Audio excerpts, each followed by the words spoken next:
저희가 이제 매주 급매물 뉴스레터 서비스를 하고 있잖아요. 네. 최근 급매물 상황을 보니까 네. 변화 사항이 좀 있더라고요. 그래서 오늘은 2월 첫째 주 네. 자료를 바탕으로 네. 급매물 이야기 한번 해보면 좋을 것 같습니다. 네. 좋습니다. 저 같은 경우도 이제 매주 이거를 이제 발행하다 보니까 좀 추이를 보고 있는데 네. 작년 12월 달부터 또 1월 달, 또 2월 초 분위기가 조금 바뀌는 게 있거든요. 어떻게 바뀌는지 그거부터 좀 설명을 드리면 좋을 것 같아요. 네. 지금 보고 있는 장표가 작년 12월 첫째 주에 나갔던 장표에 있던 그래프예요. 전국에서 급매물이 많죠? 네. 근데 예를 들어서 급매물이 있는데 매물 개수가 100개 중에서 2개가 나온 지역이 있고 100개 중에서 그 시세보다 20% 이상 저렴한 게 50개가 나온 지역이 있을 때 둘 다 급매물이 있지만 두 번째 지역이 훨씬 더 급매물이 20% 이상 저렴한 게 많다는 말은 또 의미가 있는 지표잖아요. 네. 그래서 지금 그거를 지금 그래프를 만든 거예요. 단순히 그냥 시세 대비 급매가 아니라 시세보다 20%보다 더 저렴한 급매물의 개수가 많은 곳. 이걸 갖고 탑 20을 이제 만든 건데 작년 12월 같은 경우는 1등이 인천 연수구예요. 뭐 경기도, 그 다음에 한 6등, 7등 가면 또 인천 계속 있거든요. 네. 그래서 아, 작년 12월 달 인천이 진짜 힘들었겠구나. 이걸 알 수 있고요. 그 다음에 이제 올해 1월 딱 돼서 갑자기 바뀌었죠. 네. 흐름이. 지금 1등이 누구예요? 과천시네요. 네, 경기도 과천. 거의 준서울권이죠. 그 다음에 2등이 강남구, 서초구. 그 다음에 인천 나오고 이제 대구가 또 치고 올라오거든요. 밑에 막 또 대구 막 있어요. 그래서 네. 이 분위기가 인천은 내려가고 그 틈새를 지금 수도권과 서울과 과천, 대구가 지금 치고 올라오고 있구나. 이게 보이고요. 그 다음에 지금 2월 초에 또 발행됐거든요. 딱 보면 누가 1등이에요? 대구시 서구가 1등이네요. 대구가 지금 밑에서부터 쫙 치고 올라와서 1등 자리를 꿰찼다는 거죠. 네. 그 다음에 2등이 강남구, 광진구, 뭐 과천, 그리고 내려가면 대구 중구, 대구 남구, 대구 수성구, 대구 달서구, 대구 전부 다 올라왔어요. 그래서 뭔가 좀 분위기가 바뀐 건 있어요. 그래서 지금 가장 최근에 발행되었던 그 순위에 있어서 1등부터 한 5등까지만 한번 보면 대구 서구, 강남구, 광진구, 과천, 서초구예요. 네. 이 중에 지금 서울이 몇 개예요? 3개잖아요. 네. 지금은 가장 힘든 게 어디냐라고 봤을 때 대구도 힘든 거 뻔히 다 알지만 서울이 더 힘들다. 급매물이 더 나오고 있다. 이렇게 좀 이해해야 될 것 같고요. 근데 어쨌든 대구가 1등이긴 하잖아요. 네. 대구 서구가. 왜 대구 서구가 이렇게 지금 1등일까? 사실 그 공급, 입주 여파, 뭐 미분양 나는 곳들 대부분이 서구가 아니라 어떻게 보면 그 중심에 있는 곳들이에요. 그래서 중구, 북구, 동구 그곳에 공급이 많고 그 곳들이 어렵다 보니까 그게 여파가 이제 점점 옆으로 이제 막 흩어져서 사실 서구까지 온 거거든요. 이제 그런 트렌드라고 좀 봐야 되고요. 그 다음에 이제 아까 강남구 같은 경우는 어려운 이유가 사실은 강남 자체의 이제 입주 물량이 지금 3월부터 쏟아지거든요. 개포자이, 네. 뭐 프레지던스인가 그 친구가 3,000세대 넘어요. 이제 그러다 보니까 당연히 전세가 하락이 매물을 또 급하게 내놓을 수밖에 없는 상황들이 펼쳐지는 것 같아요. 왜? 그곳에 누가 입주할 것 같아요? 그 옆에 거주했던 사람들이 구축을 팔고 일로 입주하려는 거거든요. 이걸 내놔야 될 거 아니에요? 팔려야 될 거 아니에요? 안 팔리겠죠? 그러니까 어떻게 되는 거예요? 금매로 던져야 되겠죠. 난 일로 이사 가야 되니까. 네. 그 인근 구축에 살던 사람들이 이제 그런 현상들이 펼쳐지는 거예요. 그리고 이제 뭐 광진구 이런 것도 마찬가지고요. 거기도 지금 올해 뭐 2월 달에 뭐 자양 하늘채인가? 아파트도 들어오거든요. 그 다음에 그거 좀 큰 게 뭐 롯데캐슬 또 리버 시그니처 이름 너무 좋아하는 것 같은데 하여튼 뭐 그런 것도 들어오고요. 그 다음에 과천은 이제 과천 지식정보타운이 지금 입주를 계속하고 있는데 올해 내년까지 계속해요. 여기는 이제 누구나 입주가 많다는 걸 알아요. 그 여파가 이제 저 주변에 계속 퍼지겠죠. 좀 더 올라가면 소초잖아요, 사실은. 네. 그리고 소초도 영향받고 있고 또 소초는 또 조금 무서운 게 신반포 르엘 6월 달도 들어오고요. 8월 달에도 원벨이 들어와야 되는데 얘는 약간 연기된다는 이야기가 좀 있어요. 근데 어쨌든 소초는 강남에 영향을 안 받을 수 없거든요. 이 친구들이 1, 2, 3, 4, 5등 하는 이유가 어느 정도는 좀 있다는 생각이 들어요.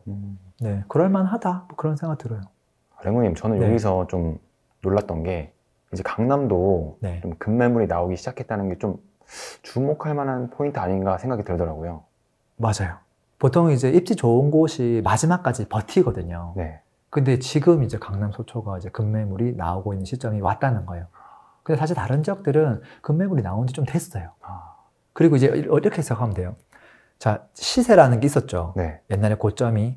근데 갑자기 누군가가 매물을 싸게 내놨는데 안 팔리는 거죠.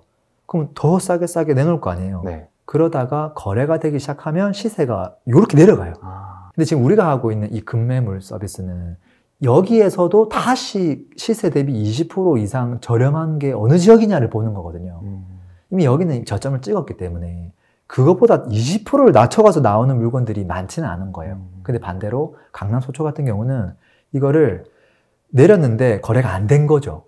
그리고 또 일부는 그냥 나는 그 가격에 못 팔아 하고 안 내놓기도 하고 그러다가 최근 들어서 이제 거래가 되려고 지금 하는데 아직도 어떤 단지들은 그거보다 훨씬 낮은 가격으로 거래가 안 됐던 단지들도 많이 있어요. 그러니까 지금 현재 시점이 굉장히 시세가 높은 시세로 형성되어 있는 게 많단 말이에요. 그 시세 대비 매물이 저렴하게 나와 있는 것들이 지금 보이는 시점인 거죠. 그러다가 한 몇 개월 지나가지고 진짜 이걸 누가 급매를 사기 시작하면 시세가 확 내려와 버리죠. 여기서부터 또 20% 저렴한 급매물이 강남에서 나오기는 좀 어려워지겠죠. 그게 패턴이 있을 수밖에 없거든요. 그래서 급매가 조금 거래가 강남 소초가 다른 곳들보다 조금 늦게 됐다라는 거죠. 앞으로 이제 또 강남 서초 급매물이 네. 계속 나오기는 좀 힘들겠네요. 그렇죠. 왜냐하면 결국 그 바톤을 누군가한테 넘겨줄 수밖에 없거든요. 처음에 인천도 사실 걔가 계속 1등 할 수도 있어요. 근데 급매는 나오지. 근데 지금 우리의 컨셉이 뭐예요? 급매가 거래가 되어서 가격이 돼버리면 거기서 그 가격이 계속 나오면 급매가 아닌 거예요.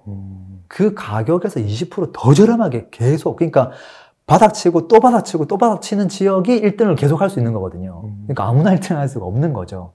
바톤을 계속 줄 수밖에 없는데 현재 그 바톤이 강남에 왔다. 그럼 강남이 이 바톤을 계속 지우고 있을 거냐? 네. 그럴 수 있는 지역은 사실 그 어디도 없거든요. 신축이 이제 지금 입주를 하기 때문에 강남의 급매가 이제 많아지는 거고, 그러다가 이게 뭐 내년도까지 입주 물량들이 좀 있죠. 근데 그때 사실 어떻게 보면 그 아파트로 이사 가야 될 사람들은 대부분 투자자가 아니에요.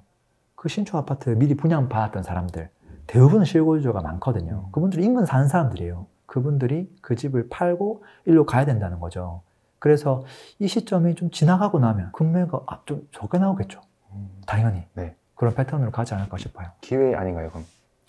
제 생각에 되게 좋은 기회일 수 있죠. 왜냐면 그게 내가 이 지역을 정말 관심 있게 생각하고 있고 그렇다면 이런 기회가 엄청 자주 올 거라 생각 들지는 않거든요. 그래서 그냥 아무나 사면 안 되겠지만 내가 그 지역을 꼭 뭔가 사야 될 계획이 있던 분들이라고 하면 이거는 앞으로 한 1년 정도는 충분히 기회일 수 있겠다. 그런 생각은 듭니다. 회장님, 근데 아까 말씀하신 것 중에 네. 한 지역에 계속 급매물이 나올 수는 없다. 네. 바톤을 계속 넘겨준다. 이렇게 네. 말씀하셨잖아요. 네. 근데 안 그런 지역이 하나 있는 것 같아요. 있죠. 대구는 거의 6개월 동안 순위권인데요. 네. 그 지역은 뒤에서부터 쫙 달려오고 있는데 또 그중에 누군가 1등을 차지해도 그러니까 바닥을 쳤는데 또 바닥이 있더라 이 말이에요.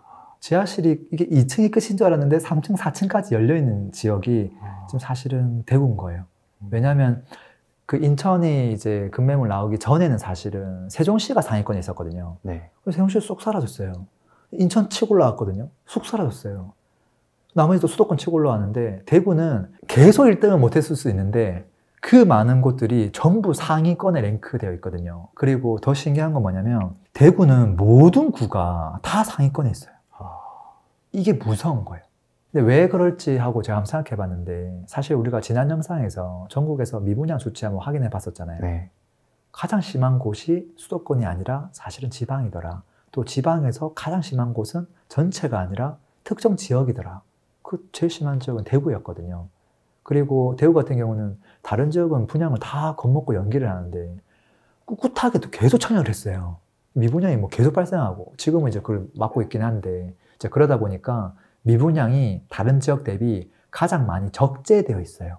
적재되어 있다 보니까 얘네들이 할인 분양을 하죠. 그러니까 기존 아파트 시세를 다 지금 끌어내리거든요. 그래서 급매물이 지속적으로 나오고 있는 상황이에요. 회장님, 그럼 반대로 네. 또 급매물이 적은 지역, 네. 이것도 한번 알려주시면 좋을 것 같습니다. 있죠. 네. 이게 뭐 0.07부터 시작해서 밑에 뭐 1.3까지 보이죠. 네. 이게 무슨 말이냐면 20% 이상 시세보다 저렴하게 나오고 있는 매물의 비중이 1%가 안 된다는 소리예요. 아, 되게 적게 나오고 있다는 소리예요. 0.07은 진짜 적게 나오고 있다는 소리죠. 거의 안 나온다는 얘기네요. 조금 저렴하게는 물건이 많이 나오지만 진짜 금매가 잘 안 나온다는 거죠. 그게 대표적인 게 청주 청원구예요. 청주시가 구가 4개가 있거든요. 네. 뭐 동서남북 이렇게 있는데 약간 위쪽에 있는데 여기는 잘 보면 앞으로 2, 3년 동안 공급이 평소 대비 20%밖에 안 돼요. 다 이유가 있어요. 그 다음에 밑에 있는 뭐 춘천, 뭐 김천, 뭐 창원 뭐 이런 지역들 있죠. 이런 지역들 보면 대부분 앞으로 입주 물량이 지금 현재 입주 물량이 적어요. 이게 지금 현재 입주 물량이 적다는 말은 무슨 말이냐면 당장 누군가가 여기로 이사를 가야 되는 상황이 없다는 거예요. 이사를 가야 되는데 이게 안 팔리는 게 이게 정말 다급한 거거든요. 금매가 나올 수 있는데 이게 이런 상황이 없으니까 그냥 뭐 누긋하게 있는 거예요. 아유 뭐 또 전세 나한테 도지 뭐 내려가면 내려가는 것보다 내가 지금 당장 이걸 뭐 바로 이번 달에 팔아야 될 이유가 없으니까 이제 그런 분위기가 이제 있는 지역들이 여기에 있는 거죠. 맹구님, 저희가 이제 급매물 동향을 알아봤는데 네. 현재까지 이제 네. 한번 상황을 네. 정리해 주시면 좋을 것 같습니다. 그래서 지금 어쨌든 전국이 다 금매는 나오고 있어요. 그래서 하락세에 있는 거는 맞고요. 근데 그 중에서 금매가 조금 많이 나오는 지역은 지금 현재 시점에서는 대구하고 서울 핵심지, 강남 서초다. 플러스 과천까지. 그 다음에 그 지역들은 그 대표적인 공통점들이 있는데 그게 대부분 다 입주 물량이 많은 곳들이다. 특히 이제 강남 같은 경우는 올해 3월부터 내년 1월 달 사이에 대규모 입주가 있고요. 서초도 마찬가지고요. 특히 이런 좋은 입지에 이렇게 많은 공급이 또다시 재현되기 어렵거든요. 그래서 이게 어떻게 보면 금매가 출회하는 마지막 타이밍이 될 수도 있겠다. 그런 특정 지역들은. 근데 이제 좀 외곽에 있는 지역들은 우리 지역에 공급이 없어도 동서남북에 공급이 있으면 금방 흔들리거든요. 입지가 좋은 곳들은 옆에 외곽에 공급을 해도 흔들리지가 않아요. 자기 지역에 공급 많이 할 때만 흔들리거든요. 지금 트렌드를 봐가면서 또 지역별로 조금 관심을 좀 다르게 좀 줘야 되지 않을까 그런 생각도 듭니다. 맹구님, 네. 이제 저희가 이제 급매물 서비스 이것도 네. 필요한 분들이 계신다면 네. 커피 한 잔 값으로 이제 매주 급매물 100개씩 보내드리고 있으니까 네. 한번 이용하는 거 고려해 보시는 것도 네. 좋지 않을까 생각이 듭니다. 그렇죠. 커피 한 잔 값 안 먹고 매주 급매물 100개씩 매주 한 달 4번 받을 수 있다면 뭐 필요한 분들이 있다면 꼭 써야 되는 거 아닙니다. 네, 필요한 분들이 있다면 네. 네, 고려해 보셔도 네. 괜찮을 것 같습니다. 맹구님, 그리고 앞으로 또 급매물 동향의 변화가 있을 때 네. 또 다시 컨텐츠 만들어 보면 좋을 것 같습니다. 네, 지금은 어떻게 보면 급매물의 상황을 체크하는 게 전국의 동향을 빠르게 체크할 수 있는 상황이라고 저는 보거든요. 네. 오히려 평균치 그래프를 보는 게 너무 늦어요. 급매물이 훨씬 빠르기 때문에 어차피 우리가 지금 하고 있는 거기 때문에 요거 좀 잘 버무려 가지고 지역별로 도움되는 정보들 드리면 좋을 것 같습니다. 네. 오늘도 들어주셔서 감사합니다. 행복한 하루 되세요. 피스!